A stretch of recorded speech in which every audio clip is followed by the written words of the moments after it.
오늘 성경 말씀을 다시 한번 제가 여러분들에게 설명해 보도록 하겠습니다. 갑자기 이 성경 말씀이 나오면 이 상황이 어떤 상황인가 여러분들 잘 모르실 수도 있기 때문에 제가 잠시 설명드리려고 합니다. 먼저 우리 읽은 성경 말씀 9장 저희 본문 32절에서부터 보면 베드로가 루다라고 하는 곳에서 중풍병자를 고치는 이야기가 나옵니다. 그리고 난 다음에 오늘 성경 말씀 이 다비다 도르가라고 불려지는 이 여인을 살려주시는 말씀이 나오는데요. 이 이야기는 항구 도시 요빠를 배경하고 있습니다. 여러분들 사진에서 보시는 것처럼 요빠는 항구 도시입니다. 요빠 하면 여러분들이 제일 먼저 아마 떠올릴 수 있는 성경의 이야기는 아마 요나 이야기가 아닐까 합니다. 하나님께서 니느웨로 가서 멸망의 소식을 전하라고, 그리고 그들에게 회개의 기회를 주라고 부탁하시고 말씀하셨습니다. 그런데 이 요나가 니느웨로 가지 않고 다시스로 배를 타고 이제 다시스로 가기 위해서 요빠 항구로 내려오게 되는데요. 그 요빠가 지금 보시고 있는 이 요빠라고 생각하시면 되겠습니다.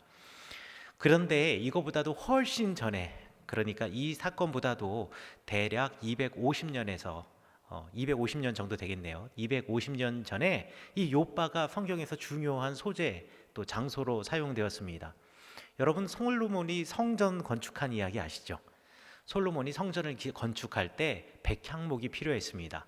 그래서 두로왕 히람이 백향목을 베어서 예루살렘 성전 건축하는데 목재를 대어줬습니다. 근데 육로로 오기는 너무나 힘들거든요. 그래서 레바논에서 벤 이 백향목을 뗏목처럼 끈으로 묶어서 바다에 띄워서 보냅니다. 배로 끌고 옵니다. 어디로 오냐면 지금 보시고 있는 이 요바로 오게 되는 겁니다. 그러면 바닷물에 나무가 푹 잠겨 있었기 때문에 이 나무는 훨씬 더 단단해지고요. 이곳 요바에서 끌어올린 그 뗏목을 가지고 예루살렘으로 가져가는 길에 또 목재가 건조하게 됩니다. 그리고 가서 또 건조의 기간을 보내게 되겠죠. 그래서 이 요바라는 곳은 이 요나의 이야기로도 참 중요하지만 우리 성경에서 성전을 건축하는데 이 요바가 중요한 도시로 사용되었다라는 것을 알 수가 있어요. 그리고 그 이전에 그 가나안 땅, 그리고 이스라엘 땅이 주인이 이스라엘이기 이전에 이집트 사람이었던 때가 있었습니다. 그때에도 여전히 요바는 항구로 사용되었습니다. 요바가 무려 4천여 년 정도 항구의 역사를 가지고 있었기 때문에 지중해 변에서 요바를 모르는 사람들이 없었습니다. 왜냐하면 아프리카 쪽에 살고 있는 사람들도 뭔가 유럽 세계로 물건을 수출을 하기 위해서는 지중해에 있는 몇 개의 항구들을 이용해야 했는데 그 중에 하나가 요바였기 때문입니다. 그래서 여러분들이 한 번쯤은 읽어보셨을, 또 어릴 적에 동화책으로 한번 읽어보셨을 법한 안드로메다 신화 이야기, 그리스 로마 신화의 안드로메다 신화 이야기가 있는데요. 이디오피아 왕 케페우스하고 카시오페이아 사이에서 태어난 안드로메다가 이 바다의 신인 포세이돈에게 이렇게 눈에 찍히는 일이 있었어요. 그래서 바다 괴물에게 그 먹이로 제물로 바쳐지게 되는데 그때 한 바위에 쇠사슬에 이렇게 묶이게 됩니다. 그 안드로메다 공주가 묶였던 그 쇠사슬이 있었던 바위가 바로 이 요바 앞에 바닷가에 있다라고 생각하시면 될 것 같아요. 아시다시피 페르세우스가 메두사의 머리로 그 바다 괴물을 무찌르고 안드로메다 공주와 결혼하는 이야기. 이만큼 이 요바는 항구 도시로 지중해 세계에 이름을 알렸던 곳이다 라고 여러분들 생각하시면 되겠네요. 그런데 이 항구 도시에 다비다라고 불리는 여인이 살고 있었습니다. 이 다비다라는 말은 아람어인데요, 사슴, 가젤, 이 바위 염소와 같은 영양 이런 동물을 생각하시면 될 것 같아요. 다비다라고 하는 이름의 그리스식 이름이 도르가입니다. 그래서 다비다와 도르가는 같은 이름이다라고 생각하시면 되겠는데요. 이 여인은 예수님의 제자였다라고 소개하고 있습니다. 그런데 이 여인이 병들어 죽게 되었습니다. 왜 죽었는지에 대해서는 성경에 나와 있지 않고, 무슨 병인지에 대해서는 성경에 나와 있지 않지만, 어찌되었든 성경에서는 병들어 죽었다, 그래서 그 시신을 다락방에 안치했다라고 이야기를 하고 있습니다. 사진에 보시면은 탑이 이렇게 딱 솟아있는 그 주황색 벽돌 같은 것이, 주황색 페인트 칠해져 있는 교회 건물이 보이실 텐데, 현재 요빠에 있는 베드로 교회라고 하는 이 교회이고, 이 교회가 바로 요빠의 집, 도르가의 집 또는 도르가의 무덤 위에 세워진 교회다라고 해서 그 도르가를 살린 베드로의 기적을 기념하고 있는 교회다라고 여러분들 생각하시면 되겠습니다. 그런데 이 다비다, 도르가가 죽었을 때 정말 슬피 그 죽음을 애도했던 사람들이 있었습니다. 누구냐면 성경 말씀에는 그와 함께 하고 있던 과부들이다라고 이야기를 하고 있습니다. 오랜 역사를 가지고 있는 도시 요빠에는요, 당연히 어업에 종사하는 사람들이 많았습니다. 그러니까 바다가 생활 터전인 사람들이었던 거지요. 그런데 바다가 생활 터전인 사람들이 조금 풍랑이 인다고 해서 바다를 나가지 않는 것은 아닙니다. 처음에는 좀 가까운 바다도 갔다가 이제 바다 물질이 익숙해지면은요, 좀 바다 파도가 높아도 멀리 나가게 되지요. 그러다 보면 이 바닷가에는요, 과부들이 많이 생길 수밖에 없었습니다. 바다에서 남편을 잃은 사람들이라고 말할 수가 있는 겁니다. 그렇기 때문에 이 요빠라고 하는 이 아름다운 도시는 어업과 관련된 산업 때문에 경제적으로 호황을 누리고 있던 곳이기도 하고요. 그리고 동시에 경제적으로 보호해 줄 사람이 없는 극빈층의 과부들도 많았던 곳이었다라고 여러분들 생각하시면, 이 요빠가 어떤 도시인가, 그리고 이 성경 본문 말씀이 어떤 배경에서 시작이 되었는가를 좀 생각해 보실 수가 있습니다. 유대인들의 장례 풍습에 의하면 사람이 죽으면 해가 떨어지기 전에 반드시 매장을 해야만 했습니다. 자, 이제 도르가가 죽었기 때문에 도르가도 매장을 해야 하거든요. 그러나 이 과부들은 도르가의 죽음을 받아들일 수가 없었습니다. 그리고 이 도르가, 정말 주님의 말씀대로 살아갔던 이 도르가를 하나님의 사람이라면 살려주실 것 같다라는 믿음이 있었던 것 같습니다. 그런데 마침 그 요빠 주변에 얼마 안 돼 떨어진 마을 루따에 베드로가 있다라는 이야기를 들었거든요. 그래서 급히 루따로 사람을 보내서 베드로를 초청합니다. 그리고 베드로가 찾아오지요. 그리고 나서 베드로에게 이 과부들이 우리 성경 말씀에 의하면 다비다가 그들과 함께 있을 때 지은 속옷과 겉옷을 보여주었다라고 말하고 있습니다. 다비다가 그들과 함께 있을 때 지은 속옷과 겉옷을 보여주었다라는 이 본문을 보아서 사도행전을 연구하는 학자들은요, 다비다도 과부였는지 그렇지 않은지에 대해서는 정확히는 알 수 없지만, 다비다가 요빠의 과부들을 모아서 그들에게 옷을 만드는 일자리를 제공해 주어서 그 여인들을 살 수 있게 도와주었거나, 내지는 다비다가 한 땀 한 땀 옷을 만들어서 과부와 도움이 필요한 사람들에게 나누어 주는 일을 했을 것이라고 추측을 합니다. 그러니까 이 다비다는 어떤 추측이든 상관없이 이 과부들에게 사회적인 보호와 경제적인 도움을 주었다라고 우리가 말할 수가 있는 거지요. 영국의 에딘버러 대학의 신약학 교수인 레리 허타도라고 하는 교수님이 처음으로 기독교인이라 불렸던 사람들이라고 하는 책에서 로마 사람들은 기독교인들을 어떤 눈으로 바라보았는가에 대해서 설명해 주셨습니다.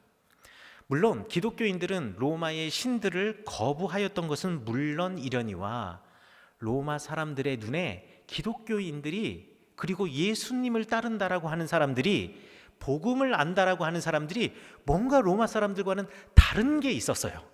그래서 그 다르게 평가했던 로마 사람들의 그 기록을 모아서 초대 교회 사람들, 처음 교회의 기독교인들을 로마 사람들이 어떤 시각으로 바라보았는가를 정리해서 써놓은 책이 처음으로 기독교인이라 불렸던 사람들이라고 하는 책입니다. 이 책에서 첫 번째, 로마 사람들의 눈에 예수님의 사람들, 그리고 예수님을 따르는 사람들은 책의 사람들이었다라고 이야기를 합니다. 로마의 종교와는 달리 우리 기독교는 책의 종교입니다. 유대교도 책의 종교라고 이야기를 하지요. 하지만 기독교인들은 유대인들보다 더 많은 책들을 읽었다라고 해요. 그리고 더 많은 글들을 읽었다고 합니다. 왜냐하면 유대인들이 기본적으로 읽는 성경, 구약 성경 다 읽고요. 그 다음에 예언자들의 이야기를 읽고요. 거기다 플러스해서 바울이나 초대교회 지도자들과 같은 사람들이 각 교회들에게 신앙을 권면하기 위해서 보냈던 편지글들 있지 않습니까? 그 편지글들도 서로 회람하면서 읽는 겁니다. 그러면서 하나님의 마음을 알고 끊임없이 현재를 고쳐 나갔던 사람들이 기독교인이었다라고 로마 사람들이 평가를 합니다. 그래서 로마 사회에서는요, 문맹인 사람들이 대단히 많았는데 특별히 기독교인들은 문맹률이 낮았대요. 왜냐하면 읽어야 할 편지도 너무 많고 읽어야 할 성경도 너무나 많은 거예요. 그리고 글을 알지 못하는 사람들도 그 글을 읽어주는 사람 옆에서 그 글을 계속 말을 들으면서 글을 보면서 글자를 깨우쳐 나갔던 거죠. 그래서 로마 사람들은 이 기독교인들을 평가할 때 책의 사람들이었다라고 평가를 합니다. 두 번째로 이 기독교인들을 로마인들이 평가한 평가의 내용을 보면 로마 사람들의 눈에 예수님을 따르는 사람들은 규칙적인 경건의 생활을 했던 사람들이었다라고 이야기를 합니다. 로마인들의 예배는 신들의 마음을 누그러뜨리는 제사였습니다. 그렇기 때문에 신전에서 신관들은 매일같이 제사를 드리기는 했지만 실제로 로마 사람들이 매일같이 제사를 드렸던 것은 아니었습니다. 그저 로마 사람들은 신전에서 신관들이 제사를 드리는데 참여하거나 그 파티, 그 향연에 내가 이렇게 참석할 수도 있고요. 귀족과 같은 사람들은 재물을 봉헌하긴 하였지만 그것도 규칙적인 것은 아니었고 그것이 의무도 아니었습니다. 그런데 기독교인들은 로마 제국의 박해를 받는 상황에도요, 때가 되면 모여서 기도하고 때가 되면 모여서 예배하고 때가 되면 모여서 규칙적인 경건의 삶을 지켜나가는 겁니다. 이게 로마 사람들의 눈에는요, 매우 독특했던 모양이에요. 세 번째로 로마 사람들의 눈에 예수님을 따르는 사람들은 철학이 아니라 삶을 살아가는 사람들이었습니다. 사실 로마 사람들은요, 기독교인들을 대단히 조롱하고 무시했습니다. 왜냐하면 기독교인들은 철학이 없다라고, 기독교인들의 그 예수님의 가르침에는 철학이 없다라고 생각을 한 거예요. 로마 사람들이 그렇게 존경했던 플라톤과 아리스토텔레스와 이런 사람들의 철학이 기독교의 경전에서는 찾아볼 수가 없는 겁니다. 체계적인 사상의 기반 이런 것은 보이지 않고 아주 얼토당토한 이야기를 하는 거예요. 죽은 자가 살아났다는 등, 죽은 자가 살 수 있다는 등 이렇게 이야기를 하고 사랑과 헌신과 겸손 이런 것 이야기하는데 이것은 당시 로마의 주류 철학과는 전혀 관계가 없는 것이었습니다. 그래서 사람들은 이 기독교인들을 철학이 없는 사람들이라고 불렀습니다. 그러나 로마의 역사가 갈레노스라고 하는 사람은요, 기독교인들에게는 오히려 로마의 철학자들과 로마의 사람들이 없는 것이 있다라고 평가를 했습니다. 그러면서 했던 말이 로마인들이 그렇게 중요하게 생각했던 용기, 절제, 정의라고 하는 철학의 기본 태제들이, 주제들이 그들에게는, 로마 사람들에게는 글자로 있고 사상으로 있고 그리고 책으로 남아있지만 기독교인들은 무엇보다도 그 철학에서 말하고 있는 용기와 절제와 정의의 미덕을 삶으로 살아낸 사람들이었다라고 로마의 철학자 갈레노스가 오히려 기독교인들을 평가했다라는 것입니다. 기독교인들은 하나님이 인류에게 보여준 사랑을 실천하기 위해서요, 이웃을 사랑했고, 그리고 이웃이 지어야 할 짐을 함께 나누어 줬고, 그 다음에 궁핍한 자에게 은혜를 베풀었고, 그들의 필요를 채워주는 삶을 살았기 때문입니다. 로마 사람들에게는 오늘을 사는 현실이 중요했습니다. 다가올 미래와 내세라는 것이 없었습니다. 그러니 오늘을 얼마나 행복하게 사느냐가 신으로부터 내가 복을 받았느냐 그렇지 않느냐를 판단하는 기준이었습니다. 그러나 기독교인은 그렇지 않았거든요. 하나님의 세상이 있고 하나님의 나라에 우리는 시민이기 때문에 하나님 나라의 법으로 살아야 했기 때문입니다. 그래서 오늘의 나의 만족만을 위해서 나의 욕망만을 채우며 살아가는 것이 아니라 내 이웃을 돌볼 수가 있었고, 그들을 사랑할 수 있었고, 그들에게 나의 것을 내어 놓아 줄 수 있었다라는 것입니다. 로마 사람들은 자신의 욕망과 욕구를 채워나가고 이 세상의 현실을 즐겁게 사는 것이 복이라고 제가 말씀드렸잖아요. 그래서 이 사람들은요, 성도덕의 논리에서도 근본적으로 기독교인들과 달랐습니다. 로마인들 사이에서는 너그럽게 용서되었고, 또 장려되었다라기보다는 아주 빈번하게 그들 가운데에서 벌어지고 있었던 성적인 부패함들이 있었습니다. 그리고 오히려 그것을 자랑으로 삼고 그것을 뿌듯하게 생각하는 그런 이렇게 타락한 성도덕이 있었습니다. 예를 들자면 혼의 정사라든가 매춘부에게 가는 것을 당당하게 그리고 자랑스럽게 여긴다거나, 첩을 둔다거나, 노예와 성적인 관계를 맺는다거나, 간통을 한다거나, 그리고 동성과의 성관계를 갖는다거나, 내지는 소와 성관계를 갖는 이런 모든 것들, 적법한 결혼 관계를 뛰어넘는 이런 모든 성적인 타락들, 이런 것들이 로마 사회에서는 허용이 되었습니다. 그런데 기독교인들은 그렇지 않았습니다.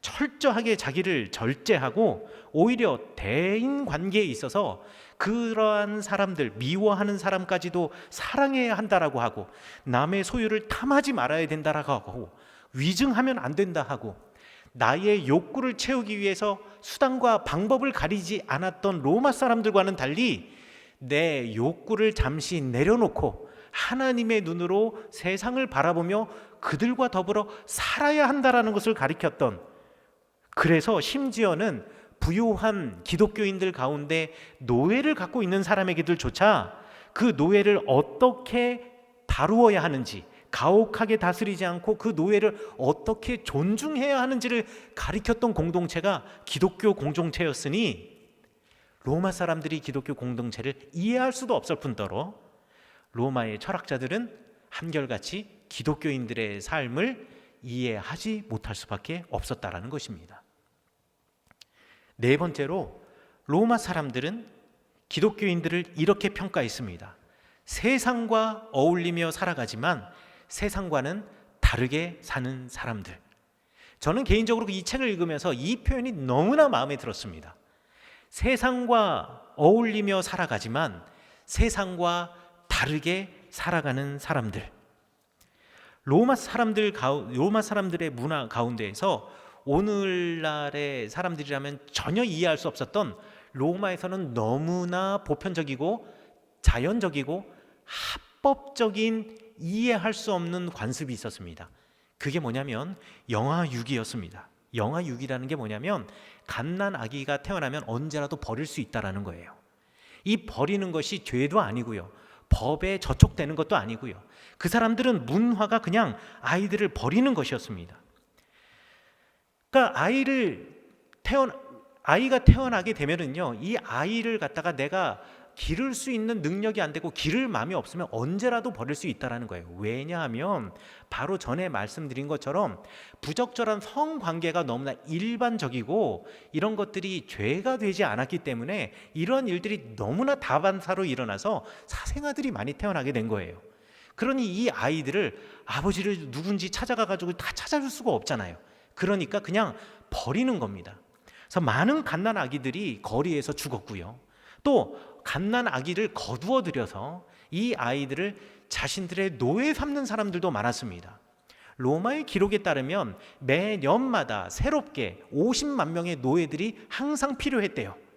그런데 그 50만 명의 노예들 중에 약 30% 정도가 되는 15만 명의 노예들이 바로 이 버려진 갓난 아기를 길러서 노예 시장에 팔아가지고 노예가 된 노예들이라고 이야기를 합니다.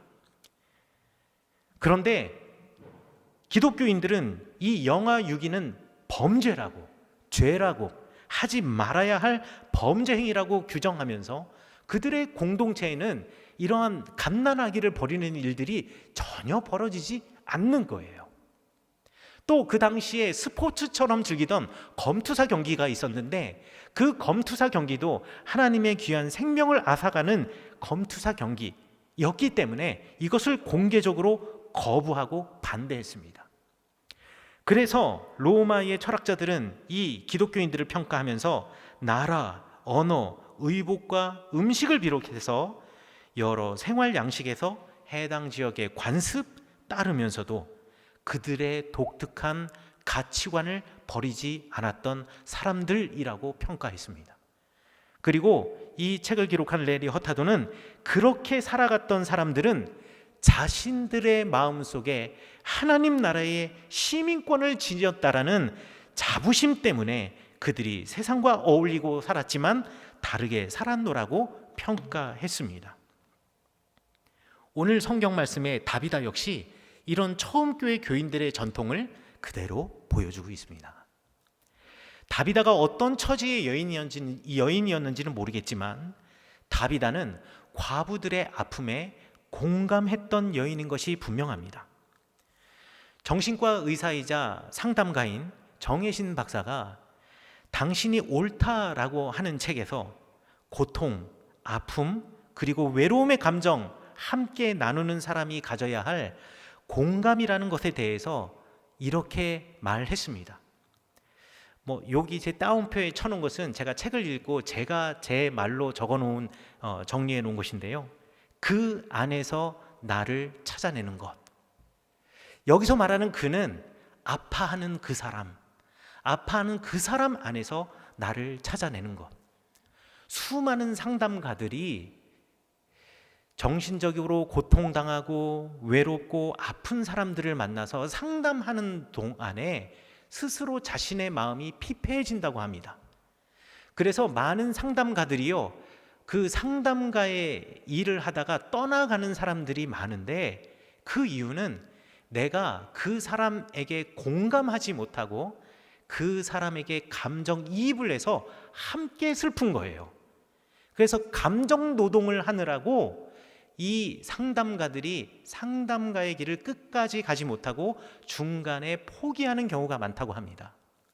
그런데 끝까지 그 자리에 남아서 상담가의 일을 충실히 해냈던 사람들, 그리고 고통과 아픔과 외로움을 호소하는 사람들을 만나서 그들과 함께 슬퍼하면서도 슬퍼하지 않았고 함께 그 고통을 나누면서도 아파하지 않았던 사람들, 그래서 그들에게 위로를 주었던 사람들은요, 그 사람의 이야기를 들으면서 내가 이 사람에게 어떤 말로 위로할까를 생각하며 그 자기의 말을 준비하기보다는 그 사람의 아파하는 그 모습과 그 삶이, 그리고 그 생각이, 그리고 편향적인 생각과 비뚤어진 마음이 나에게도 있구나라는 것을 알게 되어서 나도 그런 사람이지.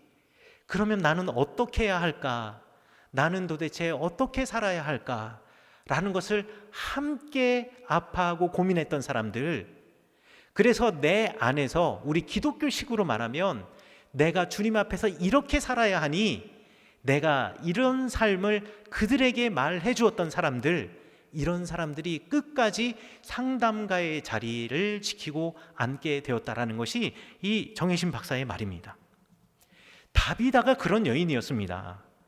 찾아와 주었던 예수님, 그리고 감싸 안아 주셨던 예수님이 그 다비다의 마음속에 있었기 때문에 욥과 과부들의 고통과 아픔과 외로움을 대면하고서 나도 그래 봤는데 지나면 아무것도 아니야 이런 식으로 위로하는 것이 아니라, 그래 나도 내 남편을 잃어봤는데 너무 아프더라.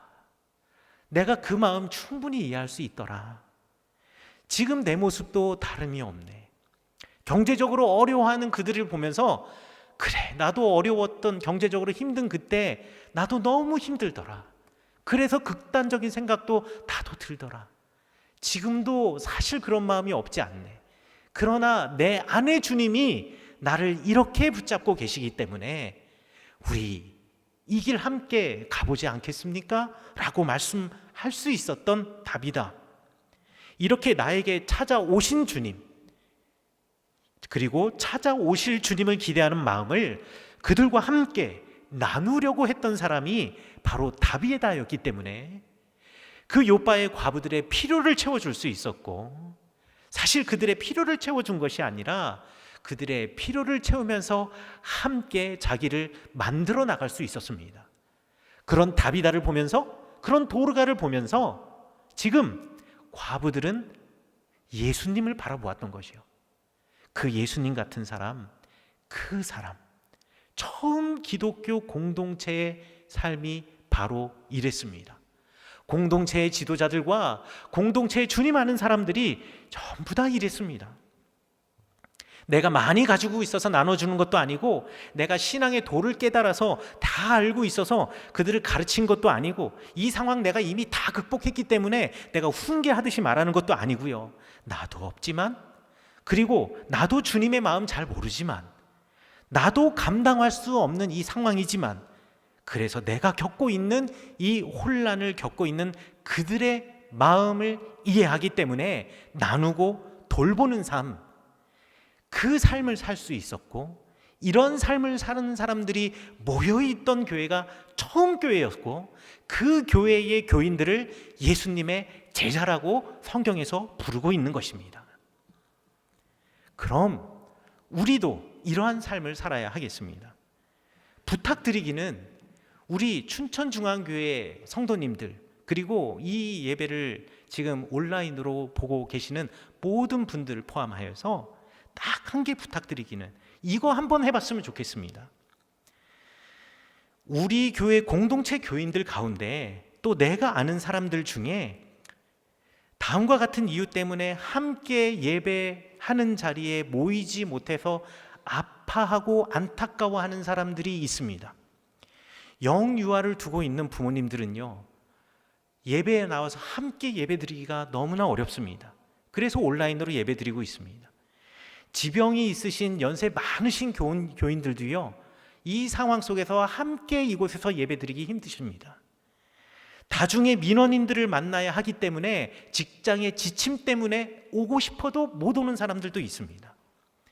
교육시설에서 아이들과 만나야 하기 때문에 그러한 지침 때문에 여러 가지 등등의 이유로 오고 싶어도 예배드리지 못하는 사람들이 있습니다. 여러분, 도르가와 같은 마음 가지시고 그들과 공감하는 마음 가지시고, 우리 그들에게 한번 이번 주간에, 이제 뭐 주일 내일 모레인데요, 내일이라도 한번 여러분들 주변에 그런 사람, 가까운 사람이 있다면 전화 한번 해봅시다. 전화하고 그 사람의 마음을 좀 위로해 주었으면 좋겠어요. 내가 당신을 위해서 기도하고 있노라고. 몸은 떨어져 있으나 우리 함께 예배하자고. 우리 몸은 떨어져 있으나 함께 기도하자고. 내가 당신을 위해서 기도하고 있고, 그리고 당신도 그 자리에서 나를 위해서 기도하며 예배드리고 있지 않냐고. 아파하고 외로워하는 그들을 위해서 우리가 주님의 마음 가지고 있다면 한번 먼저 전화하고 위로의 말을 건네야 하지 않을까요? 여러분 마음에 주님께서 값없이 부어주셨던 사랑의 마음 새겨 넣으셔서 늘 주변을 돌보시는 도르가와 같은 신앙으로 살아가시는 여러분들, 그리고 이번 한 주간 되시기를 간절히 축원합니다.